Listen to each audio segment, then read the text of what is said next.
अंमलबजावणीचा मुक्ती संग्राम हा लढा या राज्यामध्ये ताकदीनं सुरू झाला होता 17 सप्टेंबरपासून। आता सध्या मुंबईला अधिवेशन चालू आहे आणि या अधिवेशनाच्या काळामध्ये आपण मुंबईला गेलो पाहिजे होतं अशा भावना बऱ्याच बांधवांच्या होत्या। खरं म्हणजे आपण त्या पद्धतीने नियोजनही केलेलं होतं। 20 फेब्रुवारीलाच आपण म्हणजे 18 फेब्रुवारीला अधिवेशन सुरू झालं आणि 20 फेब्रुवारीपासून आपण मुंबईत जाण्याचं नियोजन केलं होतं। परंतु मध्यंतरीच्या काळामध्ये आपण शिर्डीला एक निर्णायक शेवटची बैठक घ्यायची म्हणून ठरलं होतं, परंतु पुण्याला एक बैठक, नंतर संभाजीनगरला बैठक, एक संभ्रम निर्माण झाला, त्याच्यामुळं आपण थोडं थांबलो होतो। परंतु आता ठरलंय शेवटची निर्णायक बैठक 4 मार्च रोजी संभाजीनगर या ठिकाणी होणार आहे। संभाजीनगरचे आमचे समाजासाठी चळवळीनं काम करणारे, गेली कित्येक वर्षांपासून चळवळीत काम करणारे आमचे बांधव प्रल्हाददादा राठोड आणि त्यांचे रंगनाथदादा राठोड, माफ करा, रंगनाथदादा राठोड आणि त्यांच्या सर्व सहकाऱ्यांनी संभाजीनगरमध्ये बैठकीचं आयोजन केलेलं आहे। इंद्रप्रस्थ लॉन संभाजीनगर जळगाव हायवेवर आहे। हर्सूलपासून एक 4-5 किलोमीटर अंतरावर सावंगी गावाचं गाव आहे। त्या गावामध्ये इंद्रप्रस्थ लॉन या ठिकाणी ही बैठक 12:30 वाजता होणार आहे। या बैठकीमध्ये महाराष्ट्रातील ज्या ज्या बांधवांनी आतापर्यंत या एसटी आरक्षण अंमलबजावणीसाठी आपलं योगदान दिलंय त्या सर्व बांधवांना या ठिकाणी नम्र विनंती की आपण या बैठकीसाठी यायचे। मग त्यात वेगवेगळ्या ठिकाणी, वेगवेगळ्या भागात, वेगवेगळ्या वेळी उपोषणं केलेली आमचे बांधव असतील, वेगवेगळ्या प्रकारची आंदोलनं केलेली आमचे बांधव असतील, ज्या ज्या बांधवांवर आमच्या गुन्हे दाखल आहेत, वेगवेगळ्या केसेस दाखल आहेत ते बांधव असतील, आणि ज्यांना ज्यांना वाटत असेल की या लढ्यामध्ये आपलंही काहीतरी योगदान असलं पाहिजे, त्या सर्व मल्हार मावळ्यांनी 4 तारखेला संभाजीनगर या ठिकाणी यायचंय। हा लढा 17 सप्टेंबरला सुरू झाल्यापासून सरकारवर एक प्रचंड दबाव निर्माण करण्याच्या दिशेनं लढा जात असताना मध्यंतरी काही घटना घडल्या। परंतु या लढ्याविषयी जर कुणाला काही सुचवायचं असेल, काही शंका असतील, आपले काही मतं मांडायचे असतील, काही भावना व्यक्त करायच्या असतील, या लढ्यामध्ये काय त्रुटी राहिल्या, त्या कशा दुरुस्त केल्या पाहिजे असं जर कुणाला वाटत असेल, काय झालं पाहिजे, काय नाही झालं पाहिजे, या आंदोलनाचा एक भाग म्हणून दीपक बोराडे हे एक नाव आहे। परंतु ही लढाई एकट्याची नाही।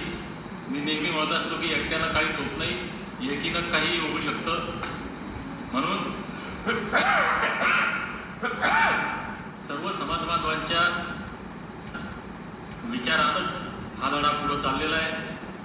म्हणून या लढ्यामध्ये जे काय करणं योग्य असेल ते आपण करत आलोय, आणि काही बांधवांच्या मनात जर याच्याविषयी काही शंका असतील त्यांनी सुद्धा त्या दिवशी संभाजीनगरला यावं, त्यांच्या सूचना मांडाव्यात। प्रत्येक बांधवाचं या बैठकीमध्ये स्वागत आहे। आम्ही आमच्या परीनं प्रत्येक नेत्याला, म्हणजे आजी माजी आमदार असतील, खासदार असतील, जिल्ह्यातील वेगवेगळ्या पक्षांमध्ये, संघटनांमध्ये काम करणारे नेते मंडळी असतील, या सर्वांना संपर्क करण्याचा प्रयत्न करतोय। उद्यापासून, आज या बैठकीचं ठरलंय आता, उद्यापासून सर्व जबाबदार नेत्यांना फोन करणं, त्यांच्याशी संपर्क करणं, 1-2-3 दिवस करणार आहोत। आजही बऱ्याच बांधवांना मी संपर्क केला, काहींना संपर्क झाला नाही।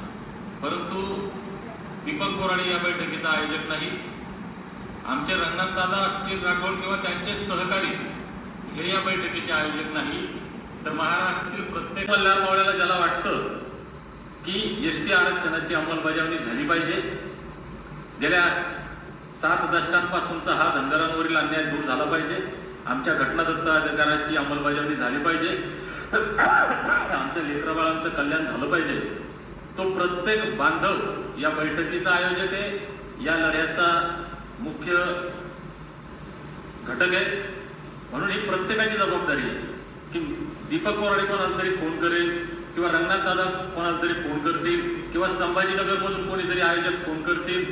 कृपया आपण याची वाट न पाहता आपण स्वतः आयोजक आहात असं समजून आपण इतरांना फोन करावे, इतरांना सूचना करावी आणि या बैठकीमध्ये यावं. मी अत्यंत नम्रपणे विनंतीपूर्वक सर्वांना सांगतोय की ही शेवटची बैठक होणार आहे.